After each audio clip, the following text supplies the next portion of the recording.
System ప్రకారం government ఏదైనా ఒక రేటు పెడితే ఆ రేట్ని అందరూ కూడా హానర్ చేయాలి.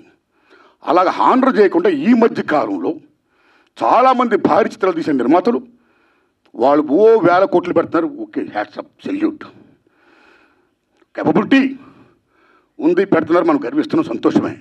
కానీ అలా పెట్టే నిర్మాతలు చాలామంది ఏం చేస్తున్నారంటే మా సినిమాకి చాలా ఖర్చు అయిపోయింది కాబట్టి రిలీజ్ ముందు రేట్లు ఎక్కువ పెంచితే మేము సేఫ్ అవుతాం అని ఒకటి పెట్టడం వల్ల, నిజం చెప్పండి తమ్ముళ్ళారు, మీరు నిజం చెప్తున్న ఫ్రాంక్గా, ఆ రకంగా పెట్టడం వల్ల దానికి గవర్నమెంట్ యాక్సెప్ట్ చేయడం వల్ల మామూలు హారం జరగట్లా సగటు చిత్రానికి.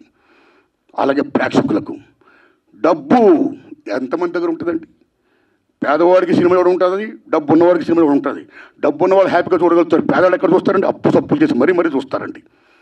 ఇంత రేట్లు పెంచిస్తే పాప్కార్న్ బీభత్సం రేటు చూస్తే కనీసం 1000 రూపాయలు 1500 ఉంటేనే కానీ వేళ సినిమా చూడలేకపోతున్నాడండి.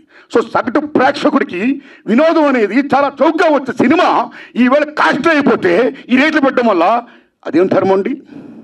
ఇదేం సంక్షేమ రాజ్యం అండి? What are respecting the system of the government? ఒక రేట్లు పెడితే ఎవరికైనా రేట్లు అలాగే హానర్ చేయాలి.